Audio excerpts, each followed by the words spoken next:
All right, let's jump into things. Where we at? It's about 10 to 12 on Friday. So we are through yet another week. We're almost sort of through. We've still got, of course, the sessions through today, but this is it's been sort of a bit of a weird sort of spread of news recently. I think we had, well, not I think we had a busy week last week. We had a whole bunch of sort of big market moving bits of data, and then this week's been quiet, and then next week we're back at it. We've got the RBA, we got US CPI, so a whole bunch of things happening. So it's it seems like almost an all or nothing with the data and that at the moment. But a little bit of sort of recap overnight. Again, look, as I just said, there wasn't really a great deal. I mean, yesterday we had sort of a trade balance with Aussie, which was a big beat actually. If you so you got previous ones sort of revised down a little bit there, but expecting to sort of tick up there a bit, and obviously a couple of bill above that. So fairly strong. Kept Aussie mostly supported. As I keep saying, I think sort of US dollar selling off is really the driver for Aussie at the moment. I think it's I mean it's bashing my head against the wall a little bit because those dips have been bought consistently in that with the Aussie, but anyway, we'll see how we go. It is a tick for Aussie strength, but again, look, the trade balance being up isn't like okay, bang, let's just go crazy buying the Aussie. Particularly with rate decision next week coming, I think that could cap it a little bit there as well. So look, it's up and down, but look, I'll get to that when I get to the charts.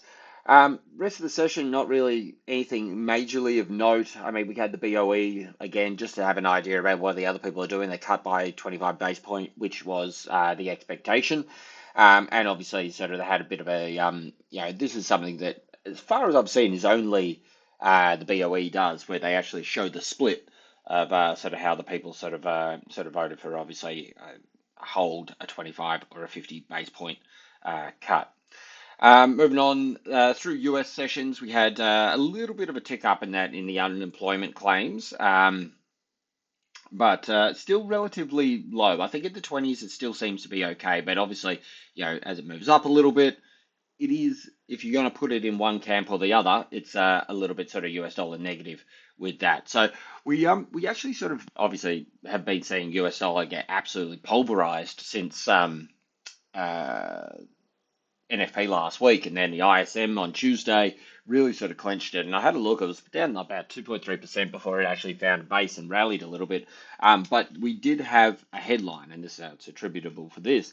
The headline being that Trump and Putin potentially are going to be having a meeting next week, and the market liked that. And it bought it. It bought US dollar up on that, and sort of through most of the US session. I say most because it actually fell on its face right back down to the lows again. Of course, it did around 5 a.m. this morning. But it did like that, and gold at the time got slapped down 20 bucks, recovered, moved right back up, and I'll get to gold because gold's doing something very interesting at the moment, and the spreads have been very wide this morning. They seem to have tightened up a little bit now, but spreads were out at like $5 or so earlier, and I'll cover this in a sec, but there was a time, let me just check here. There was a time I found this post that I did back, where are we at? This one here. Yeah. So this was back, I don't have the date on here. You can see it's around sort of December 24. I mean, gold price. That gives you an indication of when it was. Gold spreads at 6. And obviously back at 26. Geez, that seems so cheap, doesn't it? Imagine gold being 2,600 now. What are we at? 3,300, just under 34. Well, it actually tipped over 3,400 this morning. But as I said, the main thing I'm looking at is this number down here is the spread at $6 and that. And this doesn't really happen too much. And it happened, it wasn't like all in one session, but it did happen a couple of times in a row. And if we look at the charts, it preceded some pretty heavy selling into the end of the year with gold. So, I mean, at the moment, we're seeing sort of gold down about $30 off its highs. So yeah, something to keep in mind, and that's what I'm sort of looking at a little bit there as well.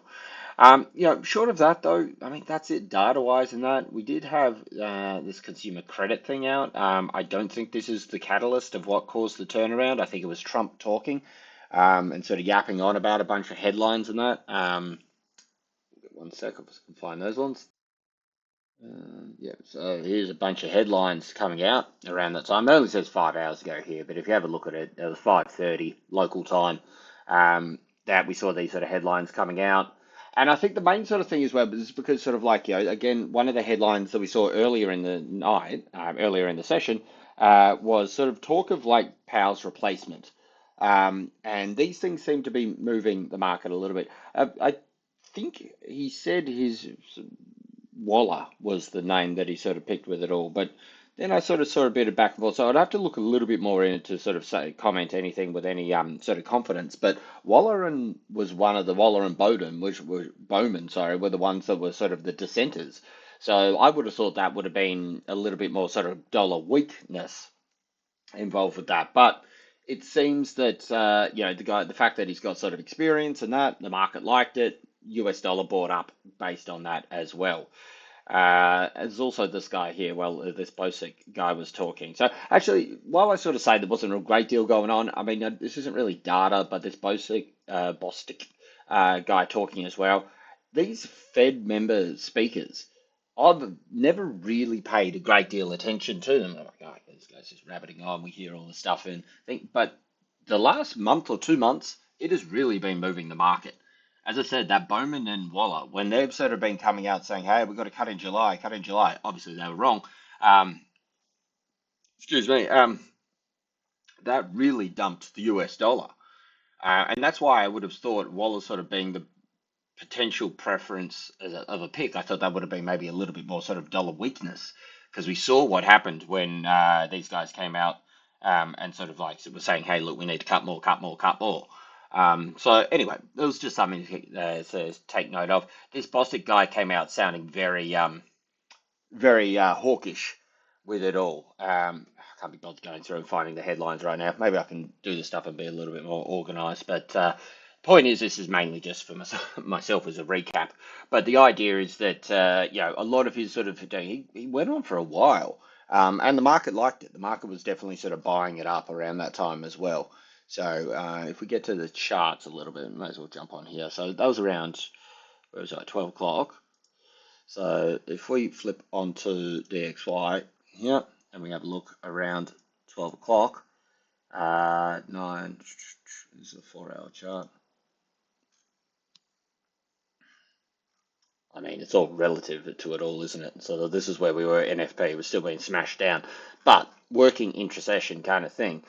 If we look at here, this is 12 o'clock. This is here when he was talking. So this is when that Bostic guy was talking, 12 o'clock.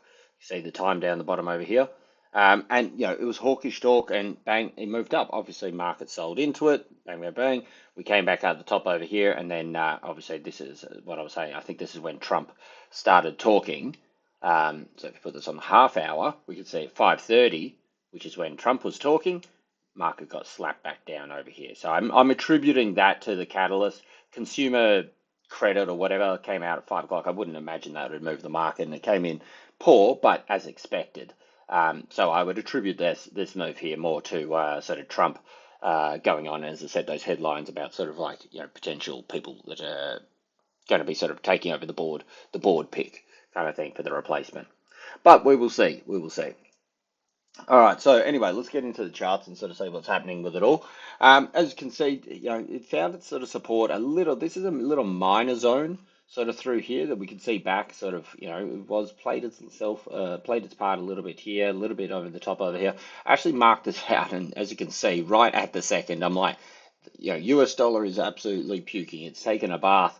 And you can see that I actually sort of timed this right down to this zone here because that's exactly where it found support and sort of came up. So that was like a bottom pick there for it all.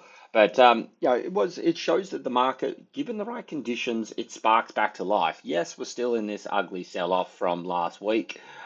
We are holding about the 78%, as you can see, 78% pullback of this low of this last push up over here. Actually, how far are we if we were to call this from the bottom? I don't tend to do the full moves of this. But if we put that as a fib there, you can see it's just above the 618. Interesting. I'm kind of look more for this move here. Here's the drive up, here's the pull down. Because as I sort of say, you need to move up, you need you have to find support, and you need to have your move over here. So I do think that we're going to have one more push minimum with this move, being that here's your move up, your resistance, support. I think we're going to move here. So I think this is going to be, if this is going to fail down over here, I want to see a proper lower high. We did sort of have a little bit of a sort of consolidation on the pullback around that ISM kind of period here, where it was trying to hold this zone, but obviously, you know, enough rubbish data and that, bang, push it back down a little bit further there as well. So let's clean this up a little bit. All right, so as I said, look, DXY is not afraid of sort of deep pullbacks, particularly around these sort of lower levels kind of thing, as it's trying to sort of turn this ship around. I wouldn't be sort of like, you know, so I'll start that sentence again because I was about to say I wouldn't be buying it necessarily. But as I said, I do believe that we are potentially going to see a little bit of a push up, but it's got work to do. Put it that way. Let's make this a little bit thinner. And let's change the color. All right, so where are we at here? So we've got a little bit of falling resistance. I'm not a big fan of this lower level. Look, if this were to come down over here, this is actually where, when I was sort of measuring this thing and saying, hey, looks puking hard and all that, I was thinking maybe this was the zone that we might be sort of seeing a little bit of a push down to. Obviously, those headlines kind of came up a little bit sooner. So, look, should this thing break lower, this is an area in which I do expect us to find some sort of support. This is 78% retracement of that last move up. It's also a horizontal that we've had marked out, and we've seen the market react to a number of times as well. So should this thing, you know, it's had a little bit of a gap down this morning and bang, sparked straight up. Should this thing just roll over and then sort of take out the lows, I would be cautious about sort of chasing it down here, and I would actually look for some potential bounce around this area down here. I think there's a couple of sort of confluences that say, you know, this could be a little bit of a base here. Should this thing just sort of continue and sort of say, hey, push up above here? Look, there's hard work to be done, but this short-term sort of falling resistance seems to have played its part a number of times here. We've got 4 touches through here. So going above here and possibly above these wicks, I would say, it would give you a little bit more of a confidence that we might be sort of moving up here a little bit more. So let's just put an alert here and say above short-term swing highs. So a little bit of work to be done here. But as I said, look, it's opened up even after a little bit of a gap down, it sparked back up over to it all. Let's just see what the market does with this thing here. As I said, that gold move is, you know, consolidating its pullback at 80 at the moment, which I think will be a bit of a driver. I think if we can see sort of gold sell off, I think that, you know, it could be something that drives a little bit of a rally in DXY. We are again attempting somewhat of a double bottom. So this sort of little where we put the alert here, that sort of 98.50 would be your double bottom sort of, I guess, confirmation thing. That would give you a short-term move. Short-term. That's not including the wicks. A move back up, as you can see, pretty much comes in line with this short-term horizontals over here. That a little zone. So should we sort of break down, I'd probably be looking for a bit of a buy through here. Should we sort of break up, well, I think that there's a possible chance that we see this thing rally back up, and I'd imagine a reaction from this level over here, this 98.80, should it start to move up and sort of come out of here. I don't think we're necessarily miraculously going to go all the way back up over here. But, you know, as I said, this is more just about an intra-session kind of trade, particularly while we're waiting on this news. We've got CPI coming out next week for the US, so I think we're going to see some positioning in relation to that.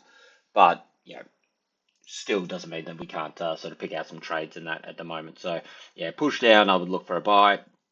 A break above these levels here, past this sort of falling resistance. I could see this thing sort of potentially trying to squeeze and move up over here, but I think it may be capped at 98.8 for any sort of topside moves. Move on, as I said, with gold. Interesting one with gold. So which chart have we been using? So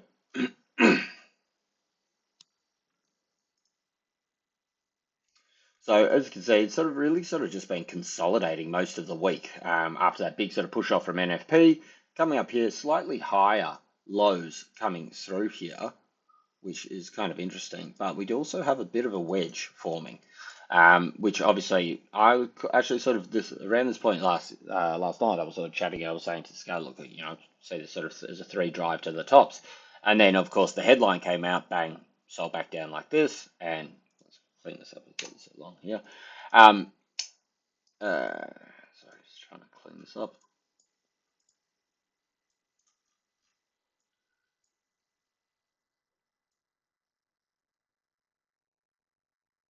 There we go. Yeah, that headline came out just as I sort of said, hey, look, it looks like a three drive. So it looked like, oh, wow, really killing this trade, and that picked the timing. But of course, then it grinds up all the way back up over the top over here. So this could be seen as a little, it could still be working as a wedge with a sort of little bit of an overthrow. It's interesting, the price action this morning, though, because as I said, like, it grinded up, and then again, that 5 o'clock, it got that little push. We saw US dollar sell off. It was already grinding up, but that gave it a big push to the top side, cleaned out any sort of immediate stops just above 34, but the market hasn't run with that. They've just gone bang and sold straight into it. And this is why I sort of say it's a bit interesting to sort of see these spreads sort of push out like this, because as I said, back in whenever it was, December I showed before, that preceded a fairly heavy sort of sell down with gold. So, I mean, look, it's a bit tough. Like, this thing's obviously ultra bullish and yada yada, but I do think that this could potentially be building to some sort of little short-term, medium-term top, and we could be at least sort of coming back down to test these 33 levels. Um, as I said, confirmations for these. Let's go clean some of these up. Put you back here. I'd like to see it underneath 70, to be honest with that. I mean, look, there's a couple of levels through here what I'm kind of interested in. If we put this on the 4 hour level there, where we can see the 4 hours is probably a better indicator of it all. And really underneath sort of 57, small little support through this area here. This is actually I put in from the weekend, and obviously just hasn't revisited at all. But that would be your full sort of confirmation to undo this big candle here, I would say, if you get down underneath sort of 40. But that's still 45 bucks off at the moment.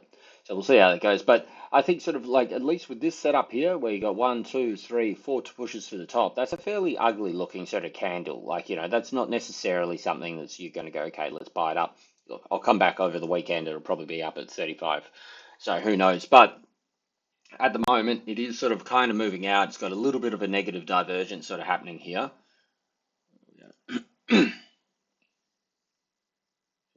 This high here.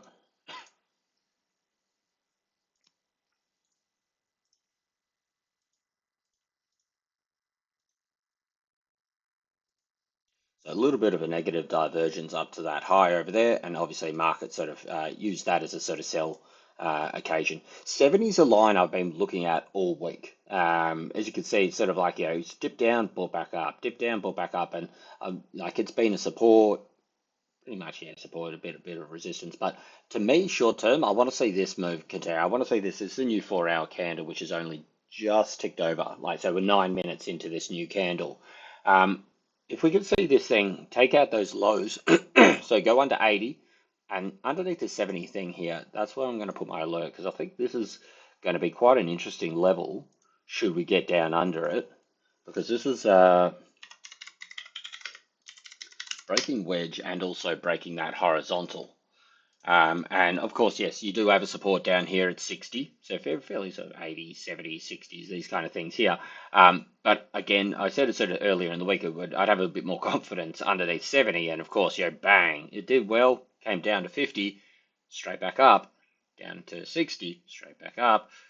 Again, if it can get down under here, that would give me a little bit more confidence that we're going to be sort of coming down a little bit lower. At the moment, it's really sort of consolidating. I mean, this is on the 4 hour here, but if you have a look at what it's done from this sell down, as I said, there was a bit of a spike up in the morning, second effort. It's really come down the bottom. There's not a lot of buying pressure at this point to sort of push it back up. Look, it's just consolidating at the lows. So consolidation, I mean, this 15 minute, but look, it's a bit oversold on the 30 minute there as well. So you could sort of just see spike, consolidation and a bit of a spin. It's grinding into it over here, but this is why you have the confirmation on the bottom side here, because you want to see this as a rally effort fail and then take out the lows and keep sort of moving down. I do believe at some point we're going to see a big correction with metals, and probably with a lot of the market. As I said, I think it'll accompany the US dollar running, but buy the dip has just been such a play this year, and particularly since April. Anybody that's bought the dip is like a 2017 Bitcoin trader. They're a superstar. They've decided now they're going to be a trader.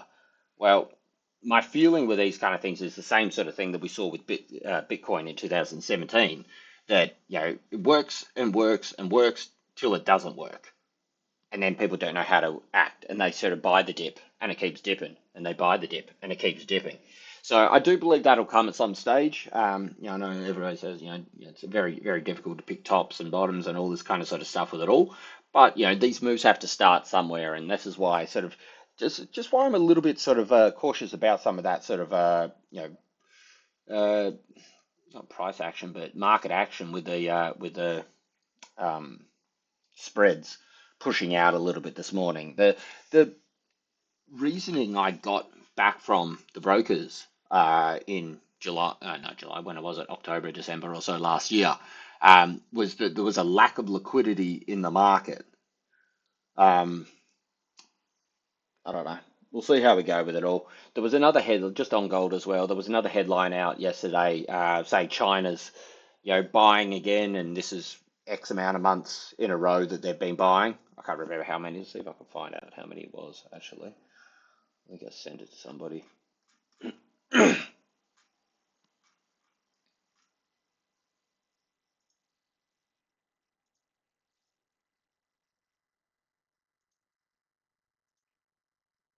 No, as enthralling as that is, me looking for a sort of article. Anyway, point is that came out with the article saying that China's buying again, and obviously that's a fairly positive sort of thing because China's obviously a big buyer. They were the main sort of drivers, sort of like Asia sessions and that sort of coming up through the tariff period.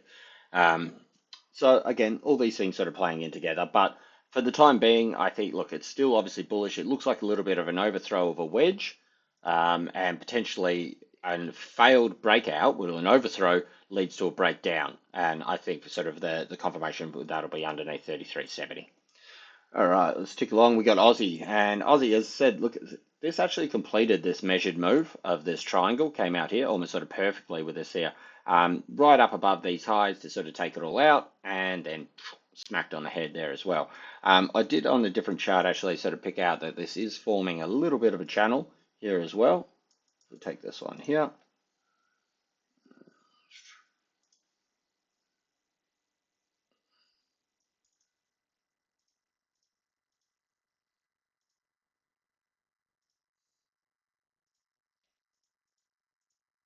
So it is a little bit of a sort of channel that this thing's forming through here. Probably see it better on a higher time frame. A little bit of an overshoot with it all. But again, I think these things that sort of pull back down here to the 90s, and this is what I've said, so religiously, pretty much 90s is always a level that we see some sort of reaction from. So if it's coming down into the 90s, it's worth a shot. It's obviously sort of worth a bit of a buy. If we see here, I'm sure I've got it marked out there. So 90s always seems to get a bit of a reaction. Sold back down here, you got a pretty good return here, you got a pretty good return here. Eventually these things, I mean, no levels hold forever, but as you can see, it comes back down here. Well, had you bought in the 90s, you got 40, 30 odd points, 40 points of a bounce moving up there as well. So we'll see how it goes. Apparently there's a bunch of options expiring. I don't really sort of follow the options a great deal with Aussie. For me, it's kind of like sort of seeing what happens if it can sort of get through this little channel here. It was around the sort of 61% that we got to last night as well. If we can drag this through here, just shy of the 61% retracement of that sell down from whenever it was, a couple of weeks ago, sort of last week of July, start of the last week of July. So look, I think sort of it does have another move coming down towards these levels over here, but as I said, buy the dip has been the play for a lot of things. risk assets, all this kind of stuff. And it's all predicated, all based off the idea that US dollar is just so unappealing on a broad sense. So I don't think that Aussie's necessarily like, hey, look, this is a great deal, let's go buy it. I just think it's like, well, it's the worst of two evils.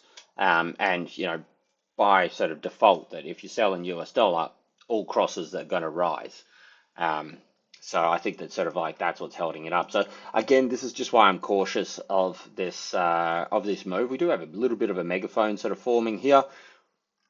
Again, this isn't really something I trade a great deal. Should this continue and move back up here? Well, technically, you would sort of place your sort of sort of price target up around this 66.50. Should it sort of get up there, and I think certainly if you get above sort of 65.80, that's a good 70 points that you could probably expect it to sort of fill and move up over there. But again, it all comes down to sort of what they're going to do with the US dollar. If they want to sort of rally the US dollar, obviously that's not going to be happening. If they continue to bash the US dollar to back down, well, up Aussie goes pretty much, which isn't overly sort of insightful at the moment. Silver. So it did complete that little somewhat measured move. It wasn't really sort of where I sort of thought it would come to, but this is around, again, the 61% seems to be sort of holding with these things. So when you're using these fibs and that as well, it's kind of like, you can tell the strength, obviously. I mean, that's what they are. They're retracement indicators. But you can see that, okay, if the move's moving down like this, it comes back up, it gets to 61. The commitment is not completely here from the sellers because they've allowed it to sort of come back up over here. So it doesn't mean that you can't get a move that'll come back down over here, and we can then sort of have that whole, move down, move up, get high, low, double bottom, lower low continuation. This is the leg that's going to tell us what's really sort of happening a bit more than this just continued grind up over here. So, it doesn't mean that that can't happen, but the higher you go, the less conviction the sellers have, the higher the chance that you're going to get a higher low or at least a double bottom and then move up here. Generally, you're probably not going to see big follow-throughs when they're allowing it to come back up to the 61%, but it doesn't mean they can't have a good trade back down through this area over here. Likewise, sort of if you get those sort of sellers go bang, sell it, and then say they sold it down from the 38 or even the 23, but 38 is probably a more reliable level, then that's obviously them going, hey, look, you know what? I've got a little bit back, I'm happy, boom, let's get onto it again, and they start selling it down and pushing it down again. So that's when you're going to see your continuations more likely. 38% retracement. 61%, they're still great, strong levels because it offers a good risk reward for the people that were short through here and want to sort of short it again. Or obviously vice versa if they're going long. So you had a fairly decent retracement. So you've got a good chance that you're going to get a move through this area over here. As to whether it sort of continues or not, well, play that as it comes. But for the time being, I would say you probably have a little bit of a cooling coming down over here as well. China, really, as I said, it's just playing this sort of small little grind box at the moment. So this was the big range that we had a while back. We can pretty much update this now and just sort of say this is what it's trying to play with at the moment. Let's break our box here. We knew the sellers were going to come back in here. Well, we didn't know, but it took 2 months to get back up over here. Oh no, over here, sorry. Sold down off NFP, and as we can see through here, this is where the sellers had been previously. So they tried to hold it, allowed it through. 1, 2 attempts, both failed. Bang, back down over here. So it's found itself a nice little sort of short-term support over here. I would say you want to hold that if we're going to see, other things happening, sort of like, DXY going to rally, if we're going to see Aussie get pushed back down. This needs to hold. I think if this breaks down underneath sort of 717, 7175, these kind of levels over here, you might get some sort of support happening over here, but I would say you're probably going to see this thing fail, similar to what we sort of saw with DXY, in that it sort of sold down, tried to hold it, and then sort of dribbled down a little bit further. Excuse me, and sort of came back down over to these levels here. I think if we do that, we're going to see Aussie back up above, back towards 66 cents, and probably it's going to accompany gold sort of pushing up into 3400s and holding up around there at that same time as well. I think if this can rally over here, the yuan sort of can actually sort of weaken up a little bit, because of course there's a USD against the yuan. So in this case, a weaker yuan would be the market moving up over here, weaker yuan, that would be sort of, or yuan or whatever you want to call it, that would be Aussie probably sort of catching a little bit of proxy tailwind from that as well. So a weaker yuan, obviously less kind of think about it, sort of less purchasing power kind of thing, even though it's not directly what it is, but they're a weaker one in that they're not there to buy as much Aussie product, I guess you would sort of say. And that's how that's going to affect Aussie a little bit there as well. But in short term, I think this is the little box that you're going to see action. So we drag this is the little directions. I think we're going to see either a move like this or a continued move down here. If we look at this just from a sort of technical point as well, we do actually have a little bit of a higher low with the RSI as it has come back into this support. So it does support the idea that we should at least get a test up towards the top side of this range. But again, that's the level that needs to break, where we've got the alert there to sort of see this thing sort of continue through to the top side. And finally, just with copper, copper sort of hasn't really done anything after that massive slap down. I was thinking about this, unless people were positioned prior. So as in, like, you're into your sort of copper here, bang, you better have taken some profit because obviously you got wiped out. But again, nobody through these periods. These moves here just happen so quickly that really, unless you're positioned short up here, unless you've been sort of riding your longs and you still held it up over here, nobody's really sort of trading and making money with this. Yeah, it's moving a little bit through this range over here, but as I said, anybody that's trying to hold these things, well, they're gone. They got whipped, they got absolutely pulverized, and hopefully didn't get sort of wiped out. Well, I mean, each their own, they do what they like. But where we're at the moment, it's consolidating at the lows. It's coming into a little triangle. It's really tightening up. I think this is going to be what gives us a direction. I've said a couple of times, I do think that this is probably still going to come down a little bit, so this way. But of course, if we do get above 453, we could see a little bit of a recovery move here. But at the moment, that looks like a pretty ugly looking bear flag, really. Pennant, bear pennant. But I mean, a measured move on this, I did it the other week, takes down to like 3 or something. So I don't think we're necessarily going to get down there, but I am prepared for these two levels here and here to see how the reaction comes. Here and here. Because I think that's sort of like, this is a long-term trend line, this one. And this is the strong horizontals, which have been tested a number of times, and most recently back in April, which gave that whole move up over there. They're the two levels I want to see what happens with the market. So I do think we're probably going to come down, see what happens. We will see some sort of reaction here, but again, it's that second effort is what counts. And if we see a second effort and it drives down, particularly if it does break this level down here, then I think we're coming down to 350, which is an absolute massive sell-off down here. But it's a 127% retracement as well of that move up from April. So, yeah, I would still be reluctant to buy this thing at the moment. I think sort of maybe if you get above here, but I guess I still think this would come up to then potentially push down for another leg. All right, that's it from me.